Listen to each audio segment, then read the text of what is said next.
Hello, and welcome to episode 2 of Rancid Rigatoni, a collection of horror and creepypasta narrations by me, Josh Conduracki. We'll be covering everything from Stephen King to relative unknowns, but to start us off, we're jumping into a fairly popular collection of short horror stories, literally called Horror Stories, by Scare Street. There's 10 stories in the series, and we're going to cover them all. If you want to hear more of this in the future, please like and subscribe. The first read in this 10-story arc is titled Going for a Walk by Ron Ripley. Let us begin. Night had fallen, and the air was cool. A few birds continued to sing from their nests in the tall pines along the roadside. Wendy's footsteps were loud in her ears as she walked. The road was unfamiliar to her, as was the neighborhood itself. Her new apartment was 2 miles back the way she had come, and she still had another mile to go before she reached her turnaround point. She kept a steady pace, her fanny pack bouncing rhythmically against her behind. The occasional car raced past, some of them moving away from the shoulder of the road and others staying close. Wendy's reflective safety vest and blinking lights seemed only to alert the drivers who were actually paying attention to the road. It was a roll of the dice whether or not she would be hit every time a car came by, but she didn't mind. The weather was pleasant, and it was good to get outside, away from her computer and the constant research. She began whistling to herself as she approached the closed-off road to an old campground. A rusting chain stretched across the cracked pavement of the entrance was looped around 2 pine trees. From the chain's sagging center, a faded sign reading, "No trespassing," hung limply. There was no breeze to move it. As Wendy drew closer, she heard a curious sound, almost as though someone or something was shuffling toward her. When she reached the entrance, she paused and looked down the road. The alternating flash of red and white from her safety light illuminated the trees in a harsh way, giving the tree-lined passage a nightmarish quality. Then Wendy saw movement. A large, hunched-over shape. It took her a moment to realize it was a person, one dressed in rags and with a backpack on. The stranger shuffled toward her, caught sight of the light, and lifted its head up. From the depths of the hood, long, stringy white hair fell down, framing a face etched with age and sorrow. The stranger was a woman, and she looked as though she could be anywhere between 30 and 50 years old. Her gnarled fingers were hooked into the straps of the backpack, and she continued to approach the chain across the entrance with careful, measured steps. Her feet were hidden by the long, ragged skirt she wore, its colors long since faded to a neutral, dirty beige. She smiled at Wendy, and Wendy smiled back. "Can you spare some change?" the woman asked, coming to a stop a few feet on the other side of the slim barrier. "I want to go up to the convenience store and get something to eat. Maybe a pack of cigarettes? Hey, have you got a cigarette on you?" "No," Wendy said. "I'm sorry, I don't. I might have some change, though." "Really?" she said, taking a step closer. She straightened up slightly. "Sure would be nice of you." "Tough times?" Wendy asked. She opened her safety vest, unzipped her hoodie, and reached into the pocket of her shirt. "Terrible," the woman said softly. Her voice was suddenly soothing, and she licked her lips. She seemed taller. She eased herself closer. "Are you going to the Cumberland Farms gas station?" Wendy asked conversationally. "Yes," she murmured. She reached the gate, and her hands extended from the ends of her sleeves. The fingers, Wendy noticed, were exceptionally thin, the 4 fingers longer than the middles, and each finger was tipped with a long, dull gray nail, the edges of which looked wickedly sharp. Wendy smiled at her, pulled her money out of her shirt pocket, and showed it to the woman. "Thank you," the old woman whispered, her eyes locking onto Wendy. They were large and pale, lighter than the moon. Wendy looked away with some difficulty and focused on her money. She unfolded the bills, revealed a small, clear plastic bag, and turned it upside down, emptying the contents onto the ground. Thousands and thousands of grains of iodized salt fell to the cracked pavement. The woman's eyes widened, and she let out a shriek of dismay. She dropped to the road, her knees striking at the pavement loudly, and began to count the individual grains. "Why?" she asked with a moan. "Why? Why?" "What's your name?" Wendy asked. The woman didn't answer. She remained focused on the salt. "What is your name?" Wendy demanded. The woman snarled, looked up, and spat. "Mary!" "Mary," Wendy said, nodding. "Nice name. Mine's Wendy." Mary ignored her, carefully making a pile of the grains she had already counted. It was an exceptionally small pile. While she focused on her task, Wendy reached back into her sweatshirt and freed her pistol. It was a small 9mm automatic. Wendy whistled to herself, brought her fanny pack around to the front, and opened it. From its overstuffed depths she removed a suppressor. With long, practiced motions, she screwed the suppressor into the barrel of the automatic and chambered around. Mary glanced up at Wendy and snarled, Bullets won't work. I'm no werewolf. I'll shred your flesh before I'm done with you. Yes, Wendy said. I'm sure you'd like to. She took careful aim at Mary's right knee and fired.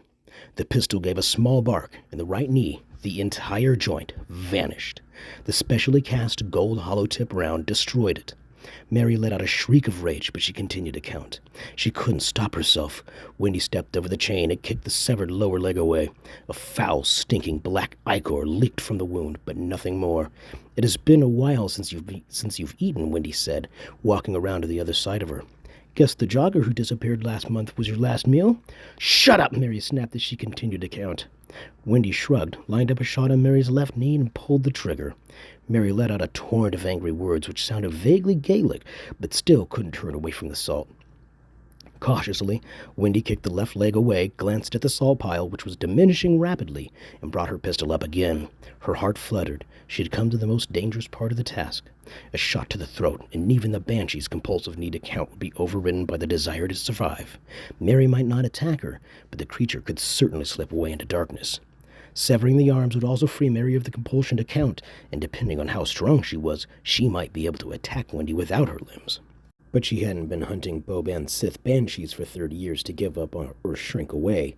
The explosive-tipped rounds in the pistol gave her an edge, as did her skill with the weapon, so Wendy took the same chance she always did. She could only hope she was faster than Mary's instinct to survive. Wendy was. 4 quick shots separated Mary's arms at the elbows and nearly severed her neck. Mary fell back, her mouth working frantically in silent rage. A single artery kept her head attached to her body, and this Wendy shot as well. Quickly, she took a plastic bag from her pack, shot it open, and grabbed the banshee's head by the hair. The hate in Mary's eyes was powerful, and Wendy smiled at her as she dropped the head into the bag. She tied it off, set it down on the pavement, and went about the dirty process of dragging the various parts of Mary's body down the driveway. She came to a worn and battered log cabin labeled Office in faded yellow letters. Wendy dropped Mary's forearms onto the ground and returned for the banshee's legs. When those had joined the arms, Wendy went back for the torso.